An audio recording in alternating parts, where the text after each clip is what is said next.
What's going on, everybody? Welcome to today's tutorial on HTML5 and CSS3. My name is Jack Jenkins, and this is Academy of One. Today we're going to be talking about margin versus padding. In this video, we're going to be going over a couple of things.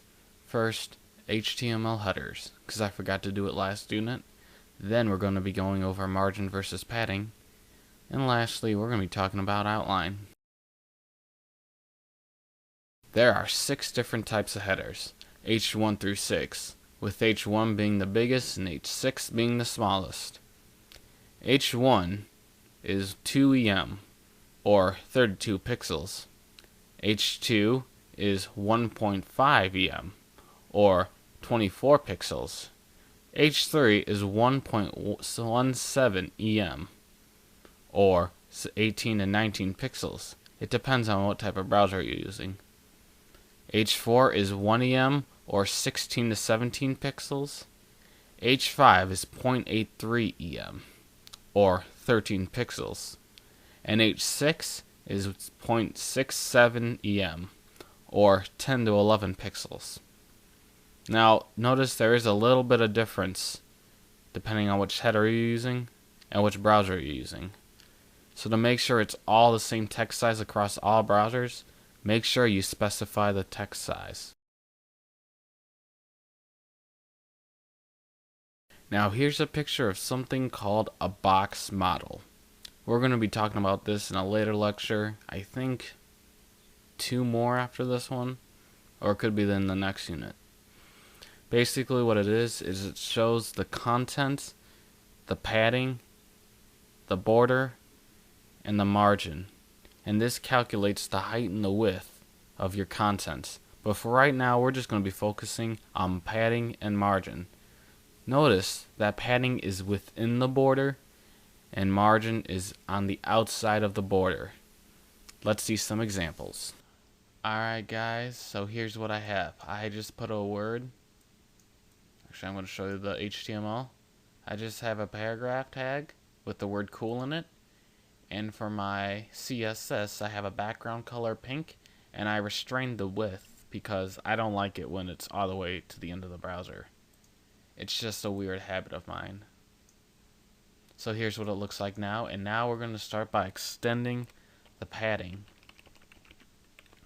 So remember, padding will extend the background with it. So watch what happens when I refresh IE. Actually, I forgot to save it. Sorry. Save it. Open up IE. And watch what happens. The background gets extended with it. Note that I restrained the width, so that's why I didn't really add anything to the width. However, if I unrestrained it, it would push it along too. Alright, so let's change it to margin. And now what the margin will do is it'll keep the background the same as it was before, and it'll push it away from the browser. Watch what happens. And it pushes it away 20 pixels from all angles. So that's the difference between the two. So there's a couple ways to do margin. The not dry way would be to use margin top, right, bottom, and left. That is, of course, terrible. A better way to do it is by just using the margin shorthand property. In this case, it goes top, right, bottom, left. However, the better way to do it in this case, since both the top and the bottom and the left and the right are the same, is to just do 2 of them. In this case, the top and the bottom will inherit the first property, and the left and the right will inherit the second part.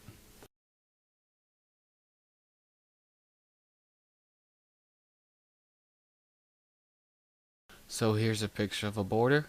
And here's the picture of an outline. What's the difference? Well, there's 2 main differences. The first one is the outline does not take up space. For instance, here's the border. The total size of this CSS will be 20 pixels. However, with the outline, it is only 18 pixels, since it does not take anything from the box model. Again, we're going to be talking about box model in a few short videos. The second one is that it doesn't have to be rectangular. For instance, here is a border. Looks kind of nasty, right? Well, here's the outline. As you can see, outline is much better for going around. With outline, we also get some new styles. We have rigid, outgrooved, inset, and then outset. Choose which one you like. Well, that's it for today. Tune in next week when we talk about backgrounds.